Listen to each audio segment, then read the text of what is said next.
மியூசிக்கா வீரர் பாலமேடு. இப்போ என்ன ஆகுதுன்னா, இப்போ 2019, 20, 23 போட்ட வழக்கு முக்கத்தை கொண்டு 24 வழக்கு போட்டான். அப்போ இதில் போட்டு வழக்கு வந்துருச்சு. வழக்கு வந்த பின்னாடி நாங்களும் போராடி பார்க்கையில் வழக்கு போட்டதில் வந்து 7 காளைகள் கோவில் காளைகள், இந்த ஊருடைய அதிகாரம் பெற்ற அங்கீகாரம் பெற்ற கோவில் காளைகள்.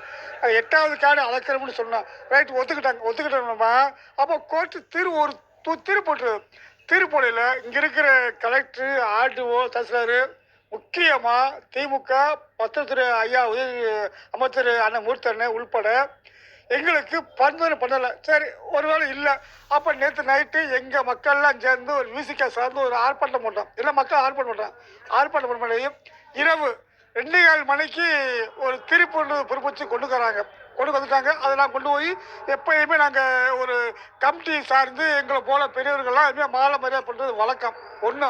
அப்போ நான் கொண்டு போய் பண்ணுறேன். அப்போ என்ன சொல்ல வராங்க, மரியாதைக்கு போன வருஷம் மரியாதை கொடுத்தா, இந்த வருஷம் மாட்டுக்கு மரியாதை இல்லை, மனுஷனுக்கு மரியாதை இல்லை. எதனால இல்லை, அவன் சொன்னது முடிஞ்சா பார்த்துக்க என்று சொன்ன வார்த்தை கமிட்டி, ஒட்டுமொத்த கமிட்டி. அப்போ நாங்கள் என்னங்கய்யா போன வார்த்தை வந்து ரோட்டில் வந்து மரியாதை பண்ணீங்க, 6 ஜாதிக்கு உள்ளே வச்ச மரியாதை பண்ணீங்க, 7வது ஜாதிக்கு கோர்ட் அடிப்படையில் ஒரு சில கட்சியோட அழுத்தத்தில் ரோட்டில் அது மாதிரி பண்ணீங்க. அதுவும் இல்லை, நான் எங்கே வருன்னு கேட்டேன். உங்களுக்கு கொடுக்க முடியாதுடா, நீங்கள் வர முடியாது. எல்லாமே திருப்பாகி எல்லாமே எங்களுக்கு பண்ணிட்டாங்க. ஒன்றும் அது ஒரு பக்கம். நான் ஒன்றே வைக்கிறேன் சொல்ல விஷயம். இப்போ 7,27,00,000 பேர் ஒரு பயணியான மக்கள் சுழாந்த தொகுதியில் வந்து இருக்கான் மட்டும். இப்போ 1,20,00,000 பேர் சுழாந்த தொகுதியில் இருக்கான். அப்போ ஒட்டுமொத்த பரியருக்கு சொந்தமானது. இப்போ எம்எல்ஏ வெங்கடேசன், மினிஸ்டர் ஐயா மூர்த்தி, ஐயா முதலமைச்சர் மூர்த்தி, எல்லாத்தையும் விஷயம் தெரியும். இப்போ கூட கேட்டேன், இது ஒன்று தெரியுமா, இதெல்லாம் கொடுப்பா சார், எங்களை மூலியத்தை காண பையனை மாடு பிடிக்க போனாங்க. பையன் பிரபாகரன், அவனை ஆளை காண. எங்கள் மாடு அவுக்கலை, இந்த மாடு அவுக்கலை சார்.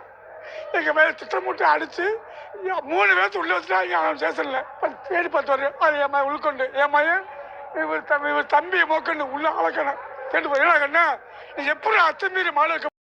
எங்களை 3 பேர்த்த காண, எங்கள் பையில காண சார். தம்பி, என் மகன் பிரபாகரன், அண்ணன் மகன் பிரபாகரன், என் மகன் இளைய மகன் அழக்கான. ஒன்றே ஒன்று சார், நான் சில விஷயத்தை பேசுனேன்.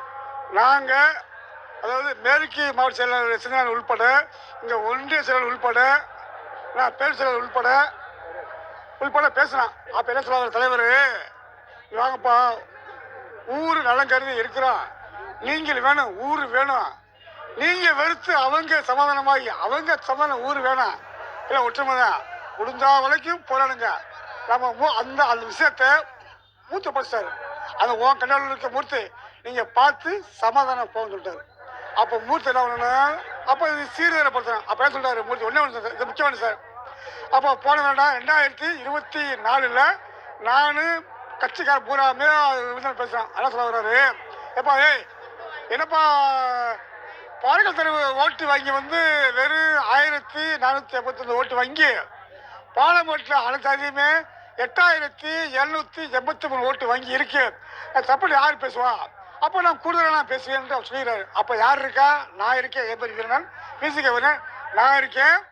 மேற்கு மாவட்ட செயலர் ஆஸ்பத்திரி பண்ணிருக்காரு, மாநில பொறுப்பாளர் அண்ணன் கருணன் இருக்காரு, இது போன்ற பொதுமக்கள்லாம் இருக்கான், பாலமேட்டு வாழ்ந்து இருக்க பொதுமக்கள் இருக்கான். அப்போ சொல்லிடுறாரு. அப்போ என்ன இருக்கிறாங்க, அப்போ நீங்கள் அரசியல் பார்த்தீங்களா? ஆமாப்பா. இன்னொன்று, பாலசுவாமி பொது கமிட்டின்றாங்கல்ல, அதில் தர முடியாது. அந்த ஊருக்காரங்க ஒரு பெரிய திருவணிக்கிறாங்க, அது தர முடியாது. இருந்தாலும் நான் கேட்டேன், அடே வாங்கினேன், அது இருக்கட்டும், போன வருடம் வந்தீங்க, அப்போ ஓட்டு வழிக்கு வந்தீங்க, எங்கள் மக்கள்லாம் கேட்டாங்க, ஏப்பா உங்கள் ஊருக்காரங்க அந்த பொது பிரச்சனை தீர்த்துக்கின்றாங்க, எப்படி நீங்கள் அரசு உள்ள இருக்கீங்க, நீங்கள் தள்ளி முடியல. அப்போ தெரியாது போயிட்டேன். அப்போ எங்களில் ஒரு படித்த பையன், ப்ளஸ் படித்த பையன், மிலிட்ரிக்கு போனக்கூடிய தயார், நம்ம சண்முகம்யா, அவர் கேட்டார். கேட்கையில் அவர் அவமதிப்பை பேசாமே விட்டு என்ன, எப்பா அதிகம் பேசாத, அதை போட்டுருவாங்க சொல்லாமே கொஞ்சம் பின்னாங்கிட்டார். அப்போ காப்பாற்ற முடியாது மக்களை வாங்கிட்டார். இது வரைக்கும் இப்போ எங்களை பார்த்தேன், இப்போ வெங்கடேசனை பார்த்தேன், உள்ள ஓனர் கேட்டேன், கை கொடுத்தேன், என்ன மியூசிக்கா வேணும் என்ன கேட்டேன், எப்பா பாப்பான்னு போயிட்டாங்க. அது ஒரு பக்கம். ஆனால் என் தலைவர் உண்மையிலே திருமாவளவன் நல்லவர், நல்ல கட்சிக்காரங்க இயக்க தலைவருங்க. இது கொஞ்சம் பூராமே நல்லவங்க. இது பூரா மக்கள் பூராமே ஒரு அறிவாளியும் ஆற்றல். என்ன ஒன்று சார், இது பொருளாதாரம் இல்லை. 145 குடும்பம் இருக்கும், 575 ஓட்டு வங்கி இருக்கு. இதை ட்விஸ்ட் பண்ணாமல் திமுக வெங்கடேஷோ, திமுக மூர்த்தியோ, நினைச்சோ இதெல்லாம் கூட எங்கள் விசிக தலைவர் வந்து 2007 வந்தார். அதுக்கு முன்னாடி 6, 5, 4, 3 பூரா அடிமையாக இருந்தேன். கொஞ்சம் திருத்த பார்த்து சமமாக இருக்கேன். இருந்தாலும் அப்போ இருந்து போராடிக்கிருக்கேன். கொடுக்க முடியாதுடா. நேற்று நைட்டு அது விட்டுருங்க. நேற்று நைட்டு இருக்காங்கல்ல, அன்னை மொத்தம் இருக்காங்கல்ல, டே ராம எல்லாம் செஞ்சு வர்ற போடா, எல்லாம் கொடுக்க முடியாதுடா, நீ என்ன பண்ணிட்டு போடா அன்ற மாதிரி கற்றுக்கிட்டாங்க. இதே சார் நடந்த உண்மை. இருந்தாலும் இன்னொன்று சார் விட மாட்டேன். விசிக தலைவர்கிட்ட இந்த ஒன்றா அது எஸ்கே சாப்பிட கொடுத்துருவாங்க, லோக்கல் இன்ஸ்பெக்டர் கொடுத்துருவாங்க. அப்போ நாங்கள் ஒரு கான்ஸ்டபிள் கொண்டு என்னங்க சார் இப்படி வந்திருக்கு, 12 மணிக்கு நடைமுறையை பற்றி வந்திருக்கு இல்லை கேட்க, நாங்கள் ஒரு கான்ஸ்டபிளை கூப்பிட்டு கேள்வி வைக்க கமிட்டியில். அப்போ கமிட்டி சார்ந்து, அதாவது எப்படின்னா கமிட்டி சார்ந்து தலைவர் செயலாளர் 9 கமிட்டி சேர்ந்து வந்து, டேய் உங்களுக்கு பிடிக்க முடியாதுடா, மாடுக்கு மரியாதை இல்லை, மனசுக்கு மரியாதை இல்லை, நீங்கள் போட்ட கோர்ட்டுக்கு அங்கே பார்த்துங்க, எந்தெந்த திருமாவளம் வந்தால் சொன்ன வார்த்தை, எந்தெந்த திருமா வந்தாலும் எங்கள்கிட்ட நீங்கள் உரிமை வாங்க முடியாது என்ற சொல்லிட்டாங்க. எத்தனை மணிக்கு? இரவு 3:30 மணிக்கு. ஒன்று சார் சார் நான் வந்து கேட்டேன், எல்லாமே தாய்மார்கள், ஆண்கள், பெண்கள் வந்து கோவிலில் வந்து அது குடும்பத்துக்கு மடிப்பிச்சு ஏற்றி பிச்சை வைப்பாங்க. நல்லா இருக்கணும் என் கணவன், நல்லா இருக்கணும். இப்போ அவ என்ன எதிர்பார்ப்பு, மொத்தம் 23 சாதி, 23 சாதியில் 7 சாதி கொண்டு உள்ளமைக்குது. அப்போ 8வது அங்கே கேட்குறான், அது போக என்ன ஆக்குறாங்க, அப்போ 8வது நீ வரையில எங்களை மண்டி ஓட்டு கும்பிடு போட்டு எங்களை பிச்சை கேளுன்றாங்க. அப்போ நான் கேட்டேன் கோவிலில் பிச்சாக்கலாம், கோவிலில் குழந்தை வரான், ஒரு ஒரு ஒரு வேலை விஷயமா கேட்கலாம். ஆனால் ஓண்ட வந்து மனிதனுக்கு மனிதன் அடிமையாக இருந்த ஒன்று